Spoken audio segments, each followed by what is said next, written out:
28. Una divina confusión. Catibrie no veía nada. Solo sentía el dolor de las magulladuras en los brazos y los hombros, la angustia de respirar aquella nube de polvo. La mujer vagaba a ciegas por el túnel parcialmente derruido, tratando de dar con su padre como fuera. La suerte estaba con ellos, pues la zona en la que se encontraba Bruenor había escapado a la devastación.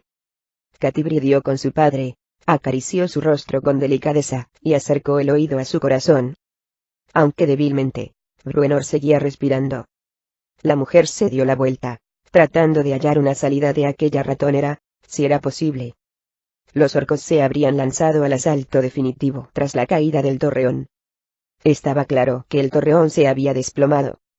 Entonces, ¿no sería mejor que se quedaran donde estaban, en la oscuridad, a la espera de una oportunidad para abandonar la ciudad y encaminarse al sur? Sin duda era la solución más prudente, pero Wulfgar, Darnavit y los demás seguían arriba, expuestos al ataque enemigo y necesitados de su ayuda. Catibrie se arrastró hasta una de las paredes de la pequeña habitación, y empezó a excavar con las uñas. Tras arrancar unos pocos masacotes de tierra y polvo, los dedos empezaron a sangrarle, si bien siguió aplicándose en su empeño. Del exterior llegaban unos ruidos inquietantes, pero Catibrie continuó con su labor, sobreponiéndose a la fatiga que empezaba a adueñarse de su cuerpo. Sus dedos toparon con una roca demasiado grande para que pudiera moverla. Sin desfallecer, empezó a cavar junto a la roca. Al cabo de un rato, se quedó atónita cuando la roca, de pronto, se movió por sí sola. La luz del día irrumpió en el pasadizo cuando los fuertes brazos de Wulfgar retiraron la pesada roca desde el exterior. El bárbaro le tendió la mano y, con cuidado, la sacó del túnel. —¿Bruenor? —inquirió Wulfgar con desespero. —Sigue igual —respondió ella. El derrumbamiento no ha alcanzado su cuarto. Los enanos lo construyeron a conciencia. Catibrie contempló la devastación del exterior. El torreón se había semidesplomado, aplastando varios edificios adyacentes en su caída. Atónita, la mujer no tuvo fuerzas para interesarse por los afectados. —Darnavit ya no está con nosotros —le informó el bárbaro—. Hemos perdido a otros 3 enanos. Y también a 5 lugareños. Catibrie seguía contemplando el panorama, boquiabierta ante los daños sufridos por la ciudad. La mayoría de los edificios estaban en ruinas o exhibían graves desperfectos, y era muy poco lo que quedaba de la muralla. Cuando los orcos llegaran, lo que sucedería pronto, a juzgar por el resonar de tambores y trompetas que llegaba del sur, no habría forma de organizar la defensa.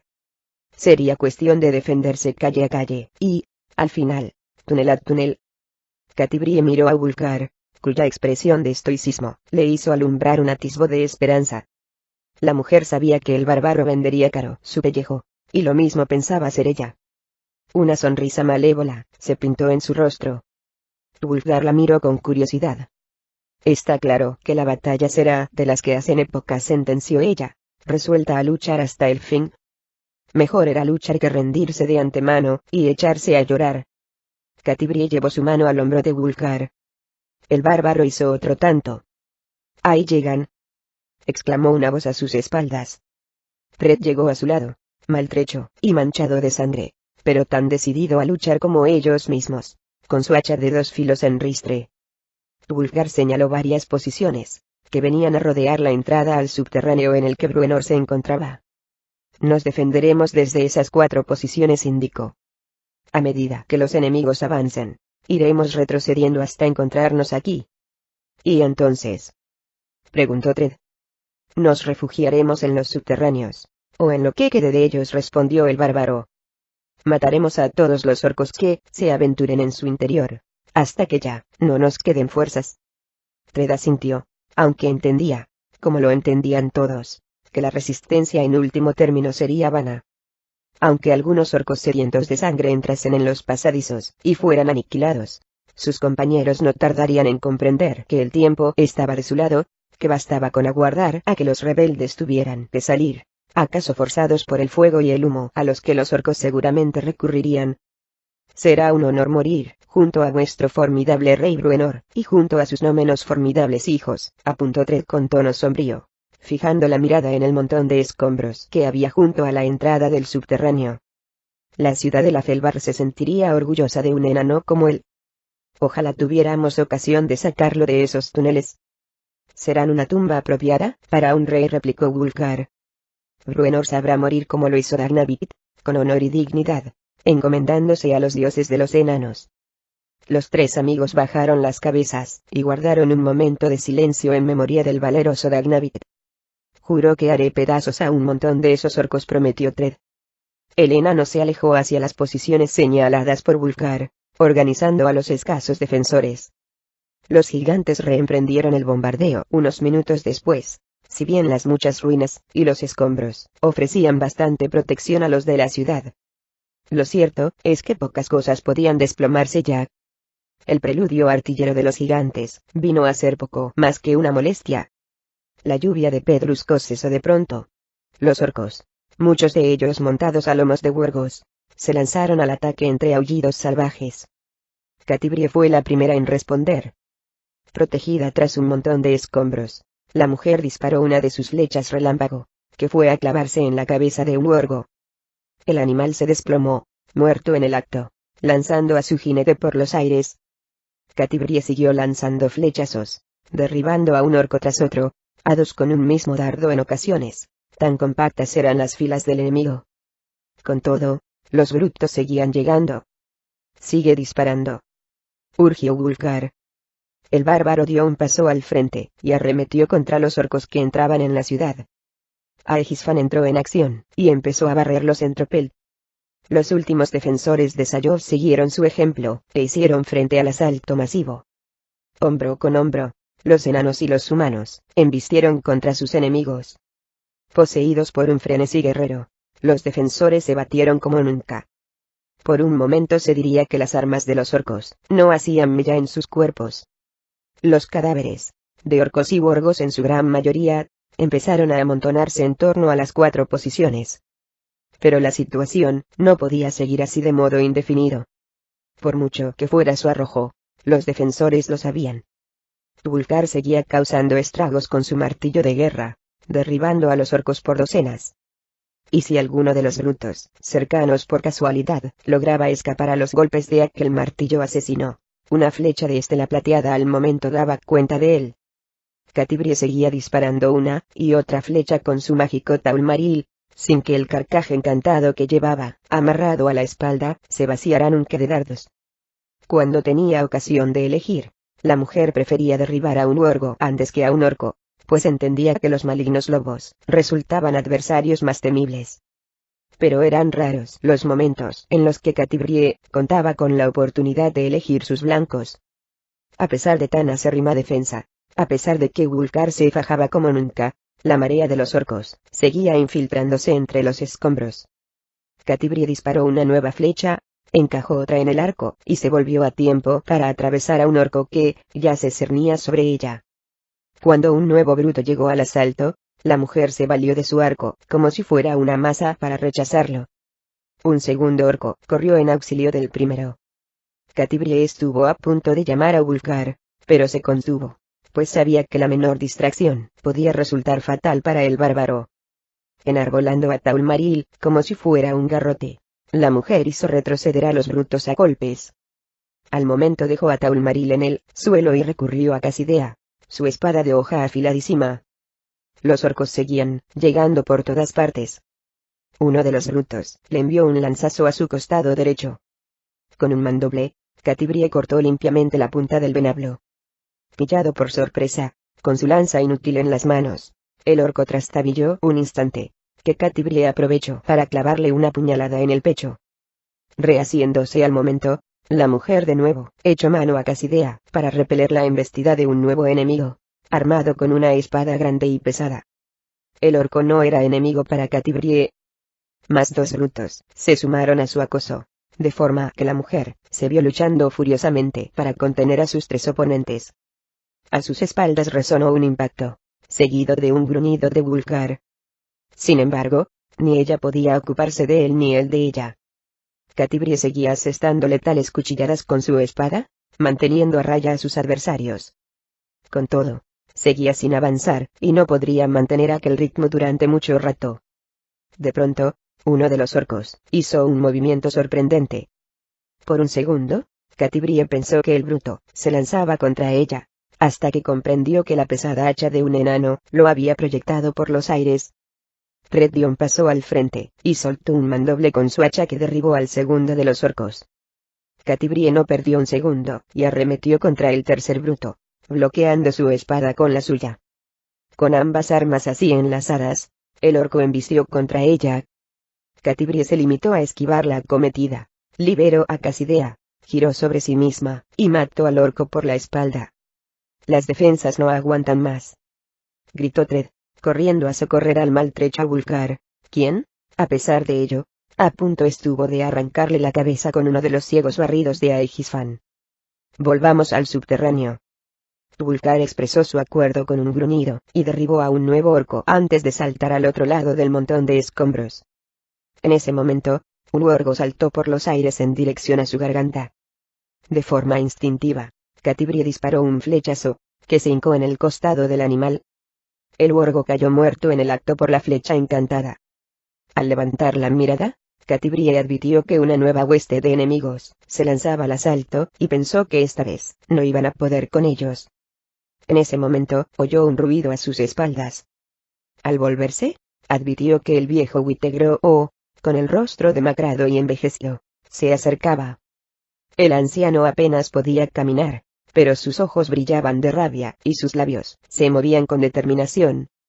Una bola de fuego convocada por el mago consiguió refrenar el avance enemigo, aportando un respiro a los defensores de Sayos. Con todo, aquel había sido el último esfuerzo del anciano. Withegro se las arregló para componer una sonrisa, dedicó un guiño a Catibrie, y se desplomó exánime. La mujer comprendió que estaba muerto.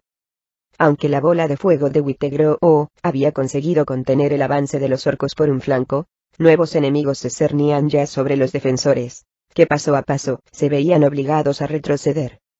Cuando unas trompetas resonaron al sur, todos pensaron que nuevos refuerzos acudían en auxilio del ejército orco. ¿O se trataba de otra cosa? Eso se preguntaron los defensores de Sayos cuando los orcos empezaron a vacilar en su avance, en el momento preciso en que la retaguardia de los defensores se veía prácticamente empujada a las bocas de los pequeños túneles. Los defensores aprovecharon para reagruparse y seguir combatiendo. Al poco, Catibrie y Wulfgar estaban otra vez en sus posiciones anteriores, sin que los orcos siguieran llegando como antes. Como quiera que las trompetas continuaban resonando al sur y los orcos seguían retirándose, Wulfgar se subió a unos escombros para ver qué sucedía.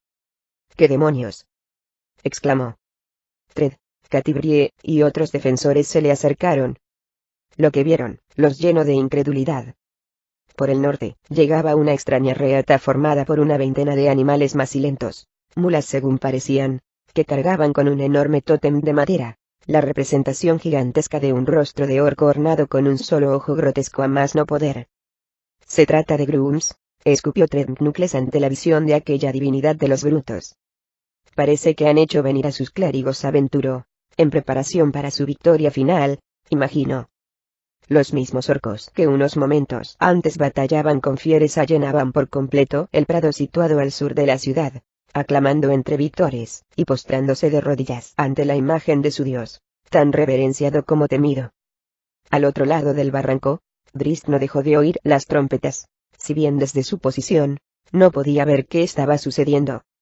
A unos metros los gigantes debatían acaloradamente, un tanto confusos, insistiendo en señalar al sur. Drizzt advirtió que Genuibar se acercaba sigilosa y presta al ataque. Con un gesto de su mano, llamó la atención del felino, al que instó a seguir donde estaba. Drizzt miró a su alrededor, tratando de hallar un mejor punto de observación. Cuando ya iba a marcharse de donde se encontraba, el drow se detuvo al advertir que los gigantes ya no se mostraban atraídos por lo que estaba sucediendo ante sus ojos, sino que debatían entre ellos con cierto aire de irritación. Aunque no podía entender lo que decían, el drow intuyó que estaban disgustados con los orcos, cuyos sacerdotes pretendían apropiarse de la gloria del triunfo. Con una punzada de esperanza, Drizzt se dijo que la división estaba empezando a cundir entre el enemigo. Pero el drow sabía que ya era demasiado tarde para que la ciudad se salvara. envuelto en pesados ropajes. El cochero hizo restallar su látigo sobre el tiro del gran carromato. Las famélicas bestias tiraron con más empeño de la enorme efigie de Gruns el tuerto, el dios de los orcos. Todos los orcos tenían la vista fija en la repentina aparición. Los brutos se arremolinaban entre gritos en torno al carromato, postrándose y rindiendo pleitesía a su divinidad. ¿Qué significa esto?, preguntó un lugarteniente orco a Urlgen, el hijo de Obould. Confundido, Urlgen se estaba mordisqueando los labios mientras observaba la escena. Obould ha reclutado a aliados muy diversos, fue todo cuanto se le ocurrió decir. Quizá su padre estaba tratando de dotar a la victoria inminente de tintes gloriosos. Se proponía vincular el triunfo a algún tipo de mandato del dios de los orcos. Urlgen no lo sabía. Al igual que sus soldados, se acercó a la gran estatua que avanzaba sobre ruedas. A diferencia de ellos, sin embargo, Urlgen se fijó en el curioso aspecto de las bestias del tiro, unos animales macilentos y de aspecto enfermizo. ¿Qué eran exactamente? Urlgen no estaba seguro. Mulas. Pequeños bueyes. ¿Acaso rotes llegados de los corredores de la antípoda oscura? Urlgen, bastante más despierto que sus tropas, a continuación se fijó en los dos cocheros. Uno era más alto y fuerte que el otro, si bien ambos eran más bien bajitos para ser orcos. Quizás el segundo de ellos, que en realidad más parecía un simple pasajero que un cochero, fuera un niño. Con todo, Urlgen no estaba seguro, pues ambos estaban envueltos en ropajes con capuchas que cubrían sus facciones casi por entero. El carromato se detuvo a unos 30 metros de la ciudad. Una imprudencia, se dijo Urlgen, pues se habían situado al alcance de las flechas letales de aquella repulsiva arquera humana. Urlgen contempló los muros de la ciudad, y advirtió que varios de sus defensores se habían asomado a contemplar el espectáculo. El cochero más corpulento se levantó en el pescante y alzó las manos sobre su cabeza. Al hacerlo, las mangas de su túnica se escurrieron lo suficiente para revelar unas manos nudosas y unos antebrazos vellosos infrecuentes entre los orcos. Sin embargo, antes de que nadie pudiera reparar en ello, el cochero echó mano a una especie de palanca situada delante de la gran estatua, justamente debajo de la boca, colmillos enormes. Sí, rió el cochero, bajando aquella palanca. Me temo que ese maldito Grums va a quedarse sin uno de sus sacerdotes, indicó Catibrie con tono sombrío. La mujer apuntó con Taulmaril al cochero del carromato. En el último segundo, Fred la agarró por el brazo e impidió que disparase la flecha. ¿Qué importa un enemigo más o menos?, afirmó. Y además, aquí sucede algo raro. Catibrie pensó en preguntarle a qué se estaba refiriendo, pero la verdad era que ella misma intuía que aquel carromato y aquellos cocheros resultaban un tanto extraños. La mujer abrió mucho los ojos cuando el brujo de los orcos bajó la palanca y un ruido mecánico resonó. Su sorpresa aumentó cuando la enorme estatua pareció hincharse de tamaño y luego descuadernarse. Sus cuatro lados se abrieron de pronto y cayeron formando 4 plataformas, que iban del carromato al suelo.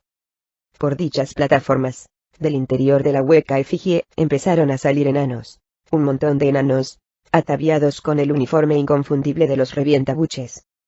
Un enano resultaba particularmente reconocible, envuelto en una negra coraza ornada con clavos, y tocado con un casco cuyo remate en punta venía a medir casi la mitad que su portador. «Es Puent», exclamó Catibrie.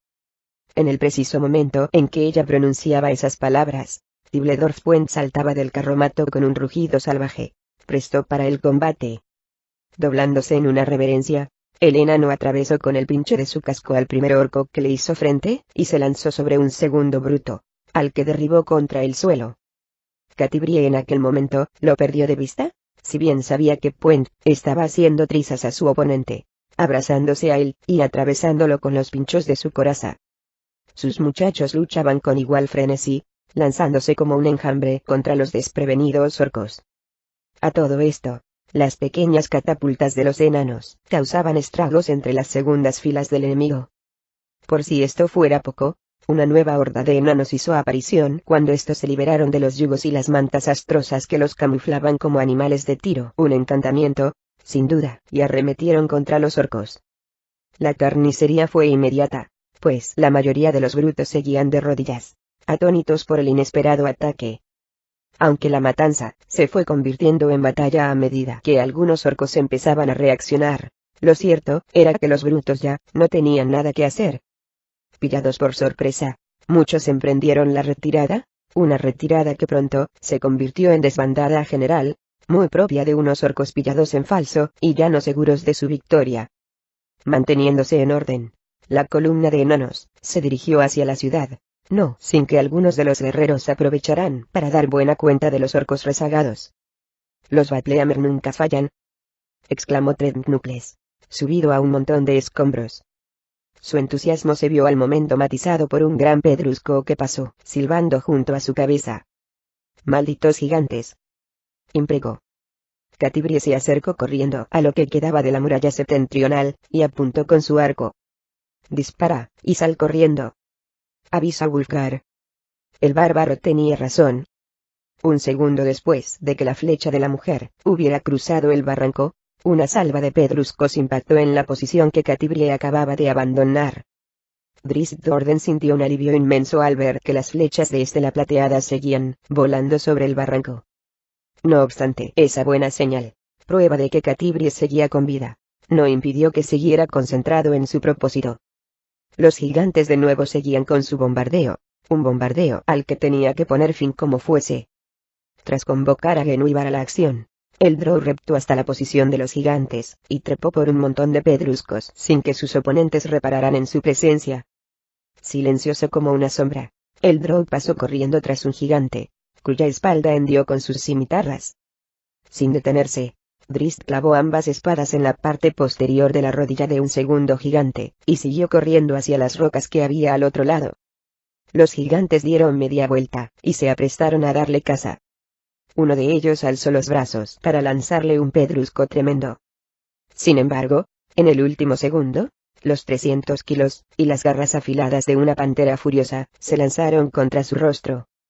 Sin perder tiempo en acabar con el gigante, Genuibar le arrancó los ojos con sus garras, y saltó a un lado. Aunque los gigantes de nuevo estaban desorientados, Drizzt no se hacía ilusiones. Genuibar y él no conseguirían distraerlos durante mucho tiempo. Ni siquiera era seguro que pudieran matar a algunos de ellos, a uno solo siquiera. Bastante tendrían con cegar a alguno más, o mantener a unos cuantos ocupados durante unos minutos. Drizzt rodeó el montón de pedruscos por el que había llegado, y sorprendió a otro gigante desprevenido, cuya espalda asimismo rajó antes de salir, corriendo en sentido opuesto. Con todo, la situación era complicada, pues dos adversarios lo estaban siguiendo por los flancos, dos más venían directamente detrás de él. Al toparse con una pared de roca, el drow volvió la espalda e hizo frente a sus perseguidores, dispuesto a luchar hasta el final. Un primer gigante se lanzó contra él. Pero antes de llegar junto a Drizzt, el monstruo se detuvo en seco, y se llevó las manos al cuello con una mueca de dolor. Cuando el gigante giró sobre sí mismo, el drow se quedó de una pieza al ver que tenía dos flechas clavadas en la base del cráneo. Drizzt alzó la mirada, y advirtió la presencia de dos elfos que cabalgaban por los aires montados en sendos caballos alados. En tierra, los gigantes eran presa de la confusión más absoluta. Drizzt aprovechó para clavar sus cimitarras en otro de los monstruos antes de salir otra vez corriendo, y cruzar de un salto un nuevo montón de pedruscos. En todo caso, eran pocos los gigantes que continuaban persiguiéndolo. Dos de ellos bastantes problemas tenían con los fieros ataques de Genuibar. Otros corrían a hacer acopio de pedruscos que arrojara los elfos voladores. Drizzt no podía permitir que se rehicieran. El drow se acercó a uno de los montones de piedras. Cuando uno de los gigantes se agachó para agarrar un pedrusco, Drizzt descargó sus cimitarras contra los dedos del gigante. Con un grito, el monstruo retiró la mano ensangrentada, y salió corriendo en pos del drow. Un segundo gigante se unió a la persecución. Esta vez, el drow siguió corriendo, sin plantar cara a sus oponentes, limitándose a llamar a Genuibar a su lado. El drow vio que una piedra volaba por los aires, y oyó el relincho de un pegaso. Sin embargo, cuando miró hacia arriba, los dos elfos seguían cabalgando en sus monturas, y lanzando flechazos a los gigantes. Drizzt continuó con su carrera, y llegó a campo abierto. Sin detenerse un instante, Con el rabillo del ojo, miró la ciudad arrasada, con la esperanza de dar con alguna indicación de que sus amigos seguían vivos.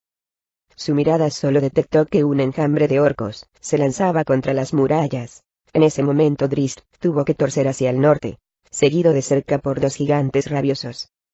«No hay tiempo que perder», exclamó Tibbledorf, «nada más entrar en Sayos. Recoged vuestras cosas, reunid a vuestros heridos y seguidme al carromato». «Necesitamos a un clérigo», replicó Wulfgar. «Y lo necesitamos ahora mismo. Algunos de los heridos no se pueden mover. En ese caso tendréis que abandonarlos», gritó Puent. «Uno de ellos es Bruenor Battlehammer», exclamó el bárbaro. «Que traigan al clérigo», llamó Puent al instante.